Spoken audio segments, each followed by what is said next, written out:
We've got action.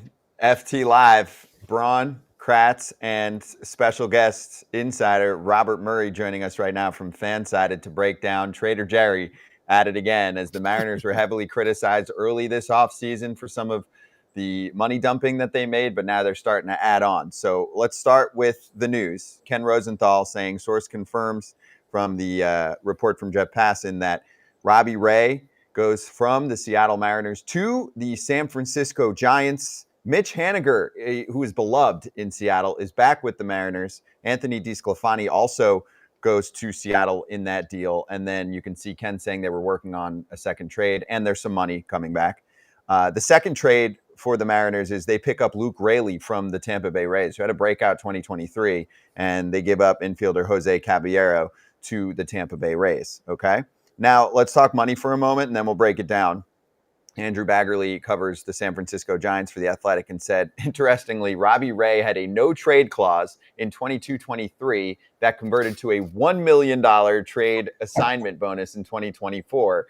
Jerry Dipoto was like sitting there, like waiting. All right, I want to do it right away, but okay, I'm going to wait. 4 days into that no-trade clause turning into just a trade bonus, he pulls off the deal. What restraint for him. So Robbie Ray gets an extra $1 million to move to San Francisco. And then here's the money. The Giants are sending about $3 million to Seattle. That makes this trade cash neutral in 2024.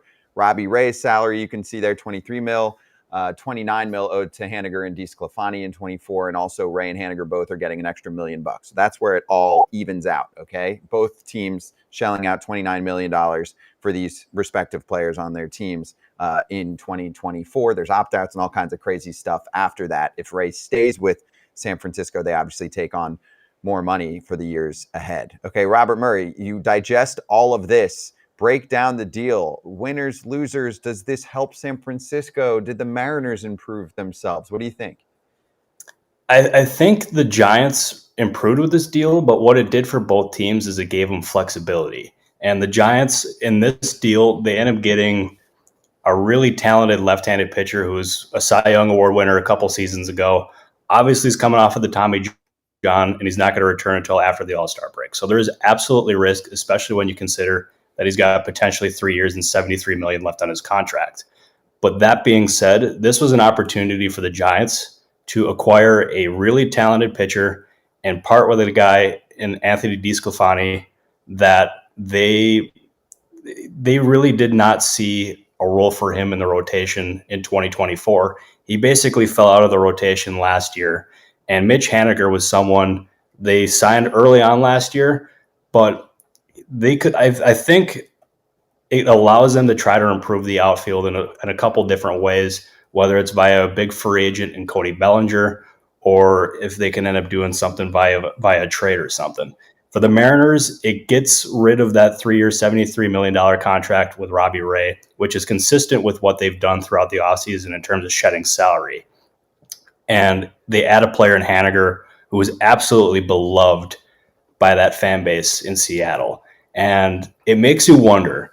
They part with a left-handed pitcher now. They shed that big salary. Obviously, they take some on in the trade. And I think when you add up all the salaries, they may have added a little bit more money. But it makes you wonder, Jerry Dipoto, you always got to expect the unexpected with him. Does it possibly make a guy like Blake Snell, who, mind you, is from Seattle, does it make him an option? I don't know. I can't say I've heard. I got to imagine it's unlikely, but with Dipoto, you expect the unexpected, and that would really be unexpected. I can see the logic for it for both sides. I really like it for the Giants, though, in terms of the upside in getting Robbie Ray. And it also, something that someone in San Francisco described to me, is it opens up another spot in the 40-man roster for them. So once they add another player, and it seems like that's a matter of a when, the Giants are very aggressive on the market, let me tell you. They will not have to designate someone for a sign-up, which I think was really important for Farhan in this deal, and it just gives them some flexibility going forward. I like that part of it that you said. There's so much that Scott said that you said, and I got so many ideas, so I'm going to miss some because I didn't write them down. But I completely agree. It opens up something in the outfield. There's like 1 or 2 outfielders left on the free agent market, just saying. The Giants did not, though, accomplish what the Giants needed. The Giants needed a star. The Giants clearly do not care about money. They are willing to take a injured player. It's Tommy John surgery. It's not its shoulder or anything like that. So the Giants did what they can do, not what they needed to do. The Giants can take on money for the 25-26 season in $50 million. They can take on they're offering everybody money. So what they need still is a star. Maybe this opens up. Maybe Cody Bellinger can play right field. Maybe they can move somebody out of center field to play right field, and Cody can play center field. So that's what they need to do. What they can do is take on money. The Mariners, to me, they traded away from the depth, extreme depth. Maybe the best depth of any team in baseball is their pitching. And if you're asking for somebody to come back and have success at a team, you're going to ask a pitcher like Anthony DeSclafani to go to the Mariners, to go to the Dodgers, to go to the Rays. All those guys, all those teams, you give them pitchers, and all of a sudden they become what they were or what they, their best self. But the best part of all of this is that Mitch Haniger gets to go back to Seattle. Is he going to be the Mitch Haniger that the reason Seattle fell in love with him, the all-star, the guy that had 37 or 39 home runs, 100 steaks just in 2021? I don't know. But I know for a fact that as a player, you sit there and you go, in the offseason, right now, you are at your peak strength. You are hitting every day. You are throwing. You are ready to go. And if Mitch Haniger's issues, his last year in Seattle to then in San Francisco, were something mechanical, something health related, and he goes back to Seattle and does even close to what he did, because he's still only 33. You're not signing him to be a 37-year-old veteran who was 6 years away from being a 39 and 100 guy. This could be a huge pickup in an area that they need. They need offense. I don't know that it is definitely doing something, but there could be some extreme upsides here, and I like it for them. No, I like it for them too. Like the Haniger fit for them, it's seamless, and they know exactly what they're getting there in Haniger because he was there for so long and he was so successful. And I totally agree with you. I will say the one part that I feel really bad about for Haniger and also Tom Murphy is Tom Murphy said as soon as he signed with the Giants that he was reunited, or that he was excited to be reunited with one of his best friends in Mitch Haniger. Well, now, I mean, Haniger's back in Seattle, so we're back to square one for those guys. So poor guys there. But anyways, like I think it makes a lot of sense for the Mariners in terms of getting rid of that salary and adding some pieces in offense, because they absolutely, as you said, they needed offense. I can't expect that they're going to be done. And I still, to me, if I'm looking at the Mariners, I would look at third base as a spot that they should really try to upgrade. And there's no real clear options for them, at least in terms of free agency. Yes, I know Matt Chapman's available, but I don't anticipate that being a thing. But I would not feel comfortable going into the season with Luis Urias as their everyday third baseman, because he was supposed to be the guy in San Diego. He's supposed to be the guy in Milwaukee, and Boston acquired him last year and they moved him immediately. So if I was the Mariners, that'd be the first spot on offense that I would try to address and just keep trying to improve that. And going back to the Giants and your original point, Eric, is they want a star. They need a star. And I think this is going to end up being the offseason that they're going to end up getting one of those stars. And who it's going to end up being, I don't necessarily know, but I think there's a very decent chance it's going to end up being one of the top four Boris guys in terms of a Blake Snell or a Cody Bellinger or a Matt Chapman or a Jordan Montgomery. I think one of those four will most likely end up in San Francisco. And I still think, let's say they get one of those offensive guys in terms of Bellinger or Chapman. Do they then go out and get an Imanaga, who's going to be about $100 million to improve the rotation? I think that's absolutely something that could and should be in play, because clearly they have money. They want to spend. They want stars. This is the offseason where I think it's going to be the most realistic, and they won't be the bridesmaid instead of the bride in this case. That's my feel, and I think that's their hope as well. I think the Giants won this trade, guys.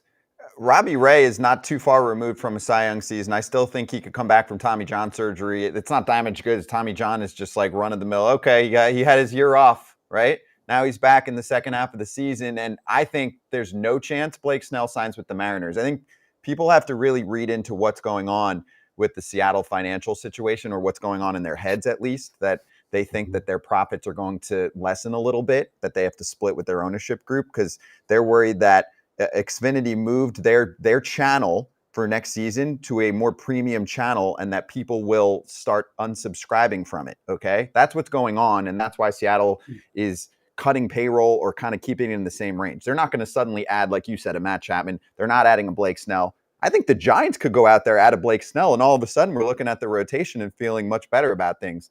Cobb coming back, Ray coming back at one point. Logan Webb is one of the best pitchers in the National League. So I think you're starting to build a rotation that, in my mind, was a disaster in the second half of the season. It was two-ish dudes and then mixing and matching. On the offensive side, you look at their outfield, it's not great, but they brought in Jung-Hoo Lee, who they think is going to be a star. They're paying him like a star. Conforto's still there, could be a little better, another year removed from shoulder surgery. Heliot Ramos has been in that system, it feels like forever, but has potential. Luis Matos, I think, still could be a really good player. He's one of their better prospects. And Yaz is there as kind of a mix and match fourth outfielder. I could see them maybe like going for a Jorge Soler, who can't be held back by any ballpark, something like that in terms of an impact bat. Mitch Haniger's had so many injuries in his career. He's only played like 120 games in the past couple seasons. He's 33 years old. And then Anthony DeSclafani is not really moving the needle for me. It's like pitching depth for the Mariners. I know they didn't need Robbie Ray, but in my mind, I think they're just kind of reshuffling chairs a little bit. I don't think their offense is significantly better than it was last season. In fact, I think it's kind of the same.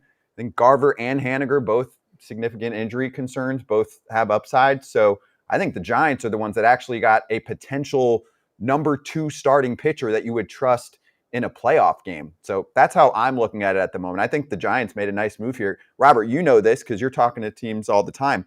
The price of starting pitching is insane. Robbie Ray, if he comes back and is even 80% of himself, is a bargain on that contract, right?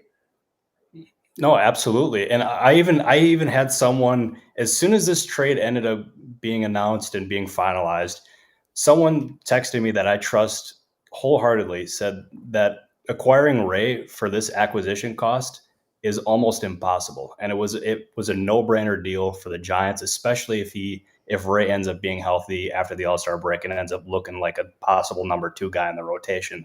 And if you're looking at the rotation, having Logan Webb, then you have Robbie Ray, and I'll tell you, the guy that we should really keep an eye on here is Kyle Harrison. Harrison is going to end up being someone who is going to be a prominent figure in that rotation. I know that there's been tons of trade rumors surrounding Harrison for some reason, like for the Giants and their search for offensive help. I like that. To me, they're not trading Harrison. I want to make that abundantly clear. I know that there was reports about it. It's not coming from me. I want to make that really clear here. But they're not trading Harrison. He's going to end up being the guy, and to me, he's going to end up being a superstar. And if you have those 3 guys in the rotation in 2024 and possibly beyond, if Ray doesn't opt out of his contract, then that's a really strong rotation. You put other players around them in the rotation, and especially build up the offense. You get a Matt Chapman or you get a Cody Bellinger, and you surround them with other pieces as well. You have the makings of a really good team. And something that another person in San Francisco reminded me about is they only finished 5 games under, or 5 wins under the Diamondbacks last year. If they end up improving 1 win more per month, that puts them in the postseason. So internally, I don't think the Giants feel that they're that far off, but they're still going to end up trying to really improve this roster the remainder of the offseason to really position themselves for a postseason run and to try to compete for the Dodgers when it comes time to play in October. Blake Snell and Matt Chapman, Erik Kratz to the Giants. I mean, yeah, maybe a Soler combo too if you're looking for pop, but I would think Farhan likes to mix and match with his DH. But some people in the chat what about Matt Chapman there and Blake Snell? And you added Robbie Ray with the potential that he has. I like Matt Chapman better because as much as Soler can hit him out of Yosemite Park, if you shore up your defense and you add a guy like Blake Snell, who doesn't need a lot of defense, he strikes his guys out or he walks them. You always need defense the other 130 games of the season. But why are we talking about starting pitching with the Giants? Like, did they not have any starting pitchers last year because none of them were good enough, or because they don't believe in starting pitchers? Both. So which is it? Both. But still, they needed a better rotation even if you went on the more traditional route. I mean, that wasn't a playoff rotation by any means that they had last season, right? Who, the Giants? No. Yeah. No, it's Logan Webb, and Alex Cobb's going to give you what he can give you. But again, though, like if Robbie Ray, like there's a lot of ifs here. Like you said, 80% of Robbie Ray. 80%. I'm just saying if Robbie, I'm not saying he's going to be the Cy Young season Robbie Ray, but I also don't think he's a 4 or a 5, right? Like I think he projects still as an upper echelon starting pitcher if his stuff is back after TJ. Because he made an adjustment and now he's a new pitcher, or that one season was not what 2018 393, 2019 434, 2020. I mean, it was 12 starts, 6.62, 4.79, and 21. Those are his ERAs. I know not using ERA. Yeah, plus. but it's a high upside guy. You got to pay for that. I think it's they're worth taking the a risk. big swing. Yeah, but they're taking a big swing at it. He never did that in San Francisco. Mitch Haniger, high upside, dude had 39 pumps in Seattle. Hitting right-handed in Seattle. You do that. There's been very few guys who do that well, and he's done it. So something tells you San Francisco, it's tough to score runs. Or maybe Mitch has been hurt. We don't know. Yeah, we don't know, but I'll tell you. Playing through injuries. Exactly. Yeah. And like the Giants, they had to do something in terms of the rotation. And like, obviously to me, giving up Haniger, like he's a meaningful piece. Like he's a good piece. It's not like they just, as we're saying, like he's a really good offensive bat, especially if he's healthy. He can really improve the Mariners lineup, but giving him up to me for San Francisco, obviously they had to improve the rotation because what they had last year, they were piecing it together with they had openers and there was a lot of different frustration there with like Alex Wood and some of the other guys with just how they were being utilized. And they had to do something to make that rotation more of a strength, especially come postseason time. And this was an upside swing. It absolutely was. Like there's risk. There's always risk, especially with guys coming off of Tommy John surgery. But they think that Scott's right, like that it's going to end up being a case of when he returns, it's going to end up being, he could end up being an upper echelon guy for them. They can be a number 2 behind Webb and really provide another veteran alongside Webb and Harrison and some of the other guys. I think that's a move they had to do. There was absolutely risk, especially considering the Ray injury history and Haniger's success previously. But if I was far on Zaidi, I would have done that deal. I think it was a really smart move for them. It was risky, but I think they had to do it. All right. I don't want it to get it twisted here. We are a baseball show, but the fact that all of this, we're just discussing it, this is the Mariners shedding more and more money. And it needs to be just like drop the mic. They shed $50 million. So Mariners fans, if you're not going to subscribe to the extra platinum package that they're asking you to subscribe to, you're right. Because they're not trying to do that. And I feel bad for Julio unless something changes, because that is an awesome place to play. And their payroll is significantly lower than last time when they were trying. And it's inflation. The years go up. You're supposed to spend more. Top 10 attendance. The team is thriving financially. Sure, you're going to miss a little money on the TV side. It's just a team that's trying to keep their profits in check. And it's a huge disappointment for me. And unless there is way more to all of this. And I will say this too, just real quick. I like Luke Raley. Like, I think he had a nice season. The Rays and Mariners have to make a trade every month. So he had a big first half. He did cool off in the second half. I think he'll be a guy that you can platoon here and there against right-handed pitching. And if he's not overexposed, he's a nice piece. They also said we have to remake our lineup. We have 3 guys and then 6 easy outs. And I think they are improving on that front. I just think there's definitely risk, right? Like Mitch Garber was a number 3 hitter on the World Series winning team. I like his bat a ton. we talked about him earlier this week on FT Live. It's just, maybe one of those will hit, in terms of the injury risk of Garver and Haniger and all that. I thought this offseason was where they were going to swing big, acquire a couple really big bats like a Juan Soto in a trade, which they easily could have pulled off and outbid the Yankees. And that's not going to happen. So I think they'll marginally improve, but are they better than the Rangers? No. Are they better than the Astros? No. I freaking love their pitching staff, but it's just not enough for me right now. And I think every trade has money in mind for them and not how are we going to get exponentially better. That's me. 54% better.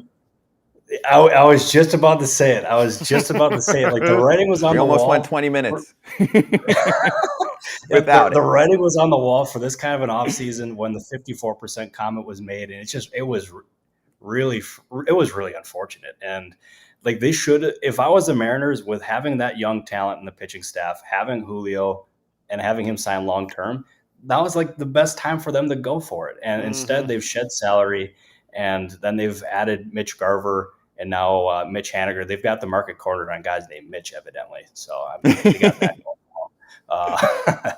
But the Mariners, to me, I don't know how much longer they can go with this. And it's really confusing to me how it's just Jerry Apoto has either gone all in and then he's sold off the pieces. He's built up the farm system, and then he's traded those players for major league players. And it's basically been a rinse, wash, and repeat kind of a thing for them. They've been constantly rebuilding and trying to retool this thing, and they've gotten absolutely nowhere in terms of the postseason. I would be really frustrated if I was a Mariners fan. It would get old real quick, especially after the 54% comment. Obviously, that irked Mariners players and irked Mariners people, and rightfully so. Just not good, and I feel bad for that fan base, and they deserve better than that because it's an awesome place to play. They're good, not great. So a lot of offseason to go. We'll see what happens, but I don't think they're suddenly going to start spending money. The Giants are. That's what I think. I think they'll keep adding money. So I feel bad for Seattle's ownership. They're just scraping by. It's probably a tough Christmas. Yeah, and it's expensive to maintain boats. Yachts are expensive, dude. That's the main lesson to be learned here. Robert, thanks for hopping on with us, dude. Always great to see you, and keep doing your thing, man. Hey, I appreciate you guys having me on. You guys are the best. And Eric, always great seeing you, my man. You're the best. Yes. I appreciate all you've done for me. Ooh, you're the best, kid. Good to see you. FT Live every weekday, 1 to 3 Eastern. We'll break down this trade a little bit more on Monday with Krzinski. I'm sure he'll have, a little bit to say. So thanks, FT fam. See everyone soon.